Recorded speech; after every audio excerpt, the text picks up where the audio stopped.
사실 이 호세아서는 요새 큐티하는 분 계실지 모르겠지만 호세아서를 이렇게 딱 열자마자 좀 쇼킹하잖아요. 사실은 우리는 이미 이 내용을 익숙하게 알고 있다는 전제에서 늘 읽는 게 항상 우리들에게 손해인데 그 상황에 사는 이스라엘 백성들의 입장에서 보면 이런 거랑 똑같은 거예요. 우리 교회에 이제 목사님들이 여럿이 있는데 그 중에 총각 목사님이 한 분 계신데 그 총각 목사님한테 하나님께서 계시가 내려가지고 가서 이제 창녀랑 결혼하라고 명령이 주어졌다고 만일에 그 목사님이 간증 시간에 나와가지고 제가 기도하는데 주님께서 나에게 창녀랑 결혼하라고 하셨다. 그래서 나는 그렇게 하려고 한다. 그럴 때 그 교회 당회가 열려서 뭐라 그러겠어요?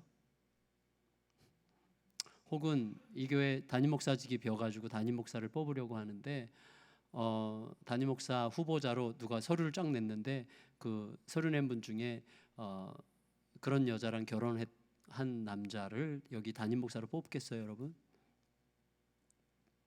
뭐 제가 너무 도발적으로 질문을 해서 여러분이 좀 당황하거나 대답할 가치를 못 느끼는 표정인데 사실은 하나님께서 명하셨어요. 거룩하신 하나님께서 거룩하신 선지자 호세아에게 가서 음란한 여자랑 결혼하라 이렇게 말씀하셨어요. 근데 호세아가 그대로 하죠. 그리고 그 여자랑 결혼할 때 태어날 아이들이 있는데 그 아이들의 이름까지도 하나님이 지어주세요. 이스라엘, 심판을 좀 약간 느끼게 하는 말인데 이스라엘 루하라, 이거는 자비가 없다, 긍휼이 없다 그 말이고, 로 암미, 내 백성 아니다, 약간 저주가 섞인 이런 이름을 그 낳은 자식들에게 붙여주라고 하시는 좀 다소 좀 충격적인 말씀을 하셔요. 하나님이 무슨 뿔이 나신 건지 화가 나신 건지 왜 이렇게 하시는 건가 이런 이제 질문을 하게 되고, 그러다가 갑작스럽게 하나님께서 10절 11절에서 그러나 앞으로 이러이러하게 상당히 축복된 부요한 평안한 날이 너에게 임할 거다라고 갑작스럽게 뜬금없이 어떤 그 앞으로 예측되는 기대할 만한 소망 어린 상태가 임할 것에 대해서 말씀을 하세요. 그래서 이 충격적인 이야기와 뜬금없는 이야기 사이에 우리가 있어요 지금. 그래서 이걸 어떻게 우리가 이해하는 게 좋겠는가 하는 것이죠. 아무리 하나님께서 메시지를 전하려고 하신다고 할지라도 선지자에게 가서 음란한 여자랑 결혼하라고 하신다는 게 도대체 말이 되는가라고 어떤 윤리적 질문을 던진다면 이 본문은 우리에게 대답할 수 없을 거예요. 그러나 따라서 이 질문은 윤리적 질문을 뛰어넘는 거죠. 여러분, 우리가 이 땅을 살아가는데 굉장히 많은 윤리적 질문을 통한 도전을 받지만 우리는 윤리적으로 또 도덕적으로 충족시킬 만한 삶을 사는 사람들이지만, 그러나 윤리와 도덕으로 사는 사람들은 틀림없이 아닙니다. 윤리와 도덕의 잣대가 아니에요. 우리는 복음의 잣대로 사는 사람인데, 복음의 잣대, 그리스도가 이 땅 가운데 이루신 일, 윤리와 도덕의 잣대로 살아갔던 사람들이 바리새인들이라면 예수님은 더 깊은 도덕의 잣대로 우리에게 살아가라고 요청하셨죠. 그래서 뭐라 그랬어요? 너희가 간음하지 말라고 하였거니와, 이건 윤리와 도덕이죠. 나는 너에게 말하노니 여자를 보고 음욕을 품는 자마다 간음한 거라고 얘기하셨어요. 이거는 윤리와 도덕의 잣대가 아니라 내 마음을 얘기하시는 거예요. 내 마음을 들여다보고 내 존재의 근원에 대하여 깊은 고민을 하지 않으면 안 되는 문제를 우리에게 도전하신 거죠. 복음은 윤리와 도덕의 문제가 아니라 삶의 태도와 방식에 관한 문제가 아니라 마음의 중심과 본질에 관한 문제예요. 그래서 여러분이 말씀을 들을 때도 항상 여러분의 중심을 향해서, 본질을 향해서, 내 존재의 기반을 향해서 주시는 말씀이라고 듣지 않으면 깔짝거리다 끝나는 거예요. 교회 주변을 왔다 갔다 깔짝거리다. 그래서 이런 거랑 똑같은 거죠. 예수님을 만났는데 예수님과 상관없는 자가 됐어. 가장 위대하게 저주받은 인생이죠. 여러분, 이 세상에서 가장 위대한 선물인 예수님 옆에서 가장 가까이 있다가 예수님을 만나지 못하고 헤어지는 것보다 더 엄청난 저주가 어디 있습니까? 여러분, 교회에 올 때마다 항상 자신의 존재 기반에 대해서 질문해야 돼요. 내가 왜 여기 있지? 도대체 무엇을 위해서 이 일을 하는 건가, 이건데, 오늘 본문이 사실은 충격적인 이유는 도덕과 윤리의 문제를 뛰어넘는 것이기 때문에 충격적인 이 질문에 대한 답을 할 수가 있는 건데, 사실 하나님께서 호세아를 통해서 너 가서 음란한 여자랑 결혼해라, 이건 뭐냐면 하나님 자신 이야기를 지금 하고 싶으신 거예요. 호세아라는 이름의 뜻이 뭐냐면 세이비어예요. 세이비어, 구원자. 호세아라는 이름이 구원자예요. 진짜 구원자는 누구예요? 하나님이시죠. 하나님 자신의 이야기를 하고 계신 거예요. 이 호세아의 신약 이름이 예수예요. 그러니까 지금 하나님 자신의 어떤 이야기를 하고 계시는 것인데, 호세아에게 가서 음란한 여자랑 결혼하라는 말은 무슨 말인가 하면, 하나님이, 거룩하신 하나님이 음란한 여자밖에 안 돼 보이는, 혹은 그보다 더 안 되는, 더 밑바닥에 있는 이스라엘 백성들을 자기의 신부로 삼으신 것을 지금 상징해서 표현하고 계시는 거거든요. 하나님께서 이스라엘 백성들을 선택한 것은 거룩한 선지자가 음란한 여자랑 결혼한 것, 그 이상이죠. 사실은 그 이상. 솔직히 음란한 여자가 진짜 나쁜지, 음란하지 않은 여자가 진짜 나쁜지 누가 알아? 그렇죠?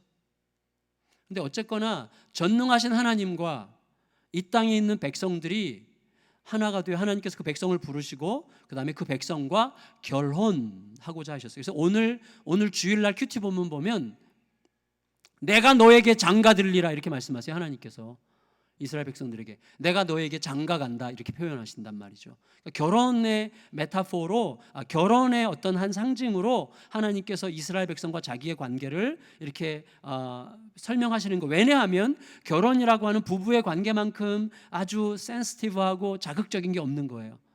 부부 사이의 어떤 외도, 얼마나 자극적입니까? 외도. 그 자극적인 그 예를 통해서 하나님이 자기 백성과의 관계가 얼마나 예민하고 민감한 주제인가 하는 것을 이야기하세요. 다시 말하면 우리와 하나님과의 관계가 그렇게 예민하고 민감한 거예요. 하나님은 자기 백성을 그렇게 이제 부르신 것인데, 하나님의 목적이 뭐예요? 하나님의 목적? 아름다우라고 부르신 거예요. 아름다우라고. 제 아내와 결혼한 것을 다행스럽게 생각하는 굉장히 중요한 이유 중에 하나가 뭐냐면, 많은 사람들이 결혼하고 세월이 가면서 올해 제가 30년 차가 됐는데 많은 분들이 그렇게 얘기해요. 사모님은 옛날보다 점점 예뻐지시는 것 같아요. 이렇게 몇몇 분들은 비웃고 몇몇 분들은 우습게 생각하고 몇몇 분들은 별로 관심 없다고 이제 말하고 계신데, 지금 표정으로 무슨 말인가 하면, 하나님이 우리를 부르신 이유는 내가 하나님과 함께 있으면 저절로 아름다워지기 때문이에요. 하나님과 진짜 함께 있으면 진짜 아름다워집니다. 왜냐하면 하나님이 아름다우시기 때문이에요. 하나님께 동화되게 되어 있어요. 사람은 가까이 지내는, 함께 있는, 내 마음을 준, 내 마음이 곧 교통하는, 내 마음과 그의 마음이 통하는 자와 함께 있고 싶고 함께 있는 동안에 그를 닮게 되어 있어요. 비슷해지는 거죠. 그래서 아이고, 우리가 늘 하는 말이 뭐죠? 끼리끼리 노네, 뭐 이런 말 하잖아요. 비슷해지게 돼 있어요. 진짜로 비슷해지게 돼 있어요. 하나님은 우리를 부르신 이유가 아름다우라고 부르셨어요. 그래서 제가 생각했어요. 아까 1, 2, 3부 예배 때 설교 때도 그런 얘기를 했는데, 여러분 잘 생각해 보세요. 저를 보세요. 우리가 이 땅에서 추구하는 모든 삶의 목적에 도달할 때 그 도달하는 지점에 있는 우리들의 상태는 어떤 상태인가 하면, 다른 사람들이 부러워할 만한 상태예요. 다시 말하면 우리는 다른 사람들이 부러워할 만한 어떤 조건을 얻기 위해서 지금 염려해요. 좀 부정적으로 말하면 그렇다는 거예요. 왜 취업하고 싶죠? 왜 결혼하고 싶죠? 왜 더 성공하고 싶죠? 왜 사람들과 경쟁해서 이기는 자리에 가고 싶습니까? 제가 이제 좀 천하게 표현한 건데, 다른 사람의 부러움을 느낄 만한 자리. 근데 실제는 그거 맞아요. 다른 사람들이 나를 보면서 저 사람 참 괜찮게 성공했구나, 혹은 저 사람 참 나름대로 자기의 삶을 이루었구나, 자기의 삶을 후회하지 않을 만한 어떤 조건을 이루었구나, 저 사람은 그냥 꿀리지 않는 삶을 살고 있구나라고 하는 어떤 조건들을 얻고자 하는 열망이 우리들 속에 굉장히 많은데, 제가 깨달았어요. 뭘 깨달았는가 하면, 내가 추구하는 그것, 다른 사람이 부러워할 만한 어떤 조건을 추구하고 있는 한 나는 절대로 다른 사람들을 살릴 수 없다는 거예요. 여러분, 저를 진짜 살린 사람, 내가 좌절과 절망 속에 있을 때, 그리고 내가 넘어졌을 때 나를 살린 사람은요, 내가 부러워할 만한 사람이 아니에요. 그들은 내게 전혀 위로가 안 돼요. 어떤 사람인가 하면 아름다운 사람이에요. 아름다운 사람이 내게 기쁨이 되는 거예요. 아름다운 사람이 내게 힘이 되는 거예요. 아름다운. 옛날에 제가 서경석 목사님이라는 분을 만난 적이 있는데 그분이 그런 얘기 하시더라고. 자기 동네 자기 어릴 때 자기 형제가 삼형제인데 남자만 셋인데 옆집 아줌마가 계신데 옆집 아줌마는 딸만 셋을 낳았대요. 근데 옆집 아줌마가 아들을 낳고 싶어서 막 그렇게 막 이 집을 부러워하고 그랬는데 드디어 넷째를 가졌어. 임신했어. 낳았어 아이를. 또 딸이야. 그래서 서 목사님네 엄마가 그 옆집 아줌마 위로하러 갔어요.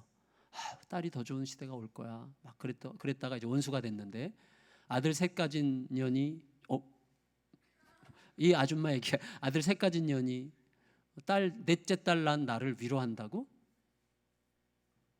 늘 부러움의 대상은요 위로가 안 되는 거예요. 부러움의 대상은 나를 도울 수 없어요. 저는요 예수님이 좋은 이유가 부러워서가 아니에요. 예수님이 아름다워서 좋은 거예요. 근데 이 서경석 목사님의 어머니도 넷째를 가졌대요. 또 아들을 낳네. 근데 그리고 나서 이 두 가정이 친구가 됐대요. 이유가 뭐겠어요? 넷째를 핸디캡이 있는 아이를 낳았어요. 장애 아를 낳았어요. 근데 그것이 이 딸 넷 가진 엄마. 근데 이 엄마가 그 넷째 자녀를 가진 다음부터 마음이 한없이 낮아진 거예요. 사람들을 대하는 태도가 달라. 이게 내가 아무리 겸손하라고 해도 겸손해지지 않아요. 아들 셋 가진 엄마는 딸 넷 가진 엄마 앞에서 겸손할 수가 없어요. 이거 안 되는 거예요. 아무리 겸손하려고 해도 안 돼요.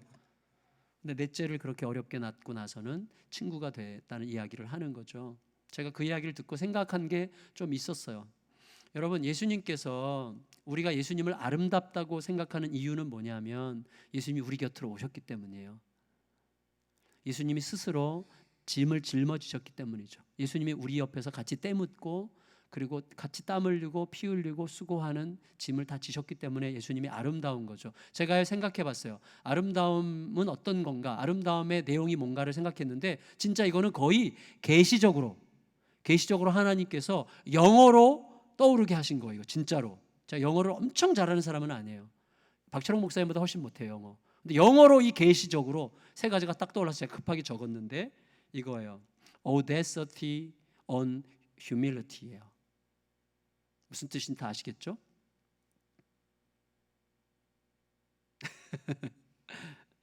겸손 위에 있는 담대함이에요. 뭐냐면 여러분 굉장히 이 사람이 겸손한데 담대해요.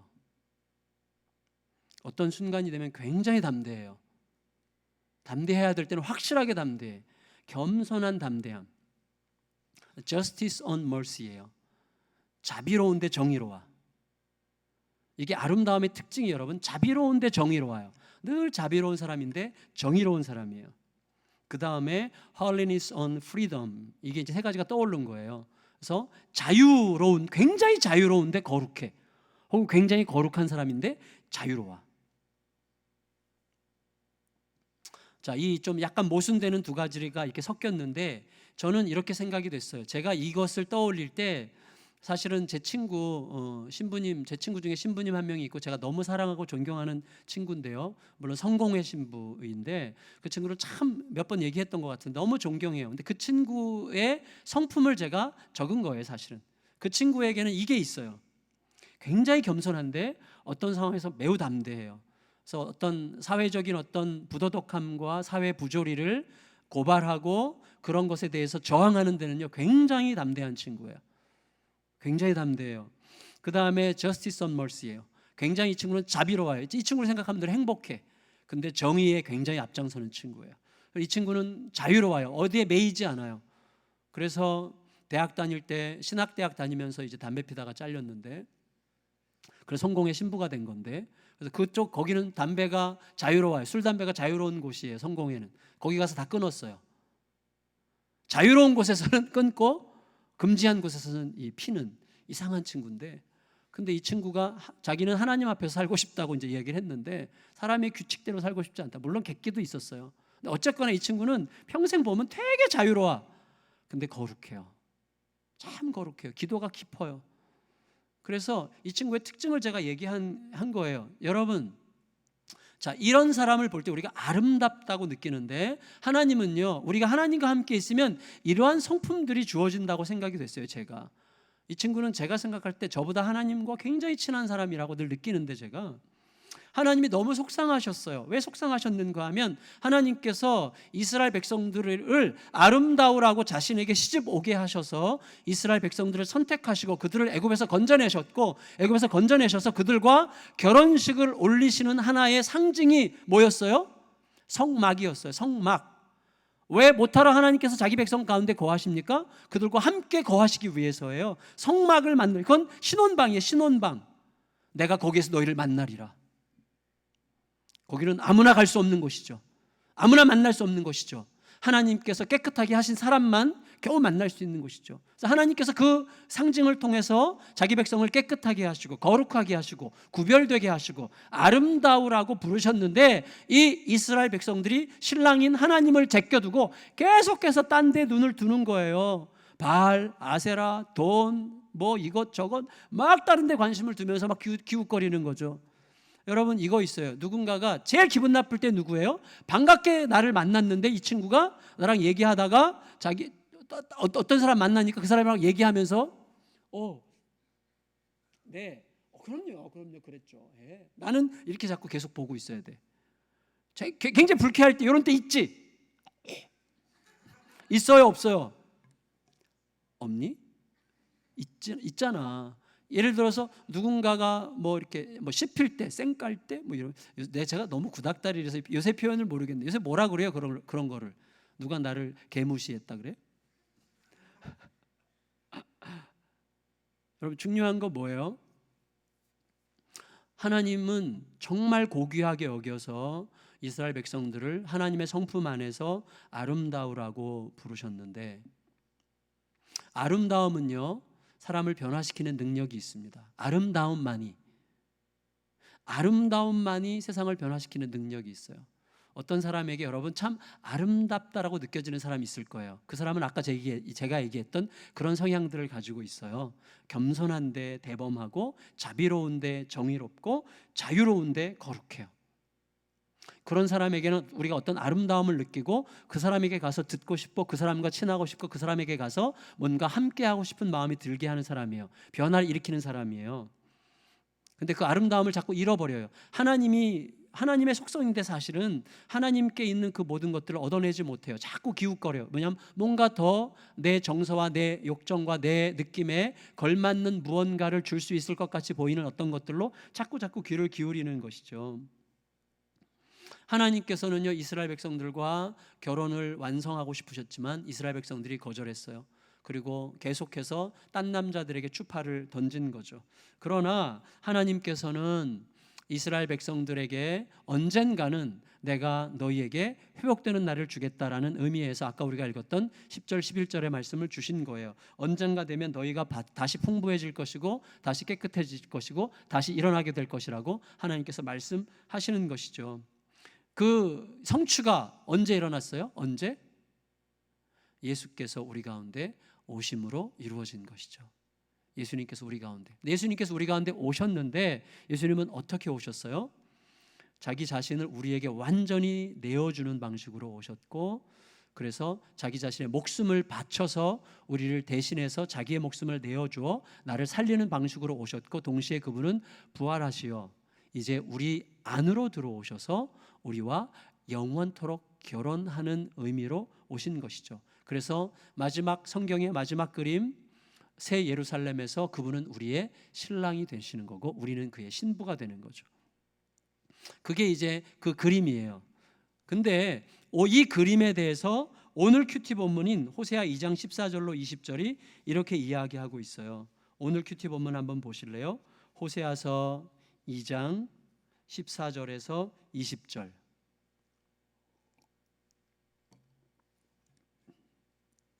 호세아서 2장 14절에서 20절 읽고 마칠게요.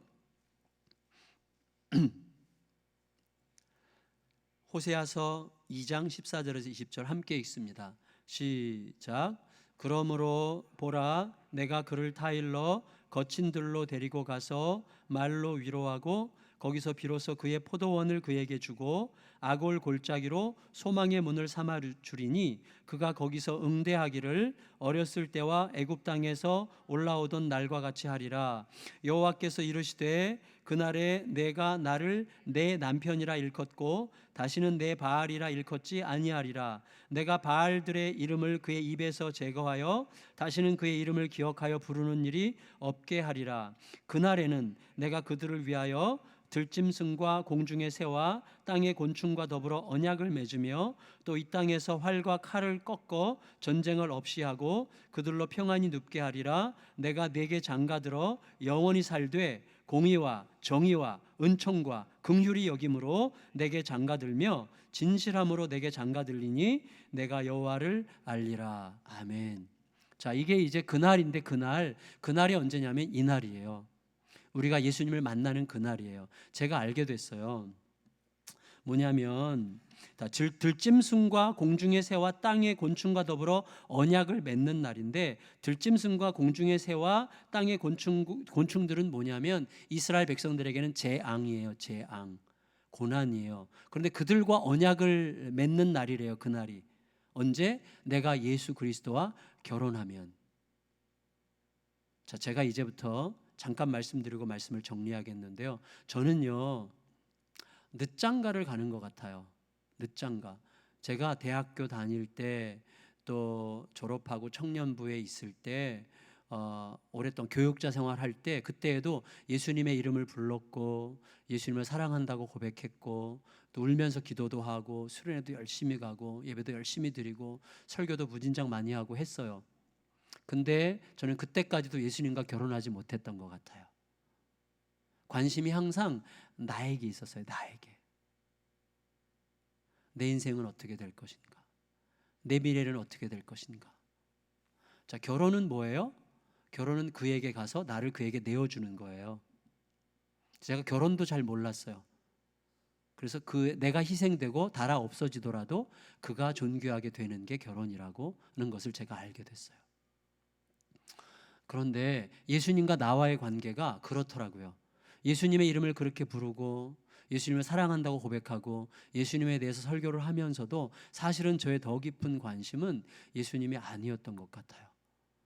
내 인생, 내가 어떻게 되는가, 나는 어떤 존재로 살 것인가, 계속 그런 관심이 있었는데, 그 이유가 뭐냐면 예수님이 얼마나 아름답고 얼마나 크시는 분인지를 잘 몰랐기 때문이에요. 예수님이 얼마나 아름답고 얼마나 크신지를 알아가면서 내가 추구하는 그 욕망이라고 하는 것이 얼마나 보잘것없는가 하는 것을 정말 깨달아지면서 어느 순간 제가 예수님께서 저를 신부로 맞아주신다는 느낌이 들었어요. 그래서 제가 예수님 안으로 약간 들어갔어요.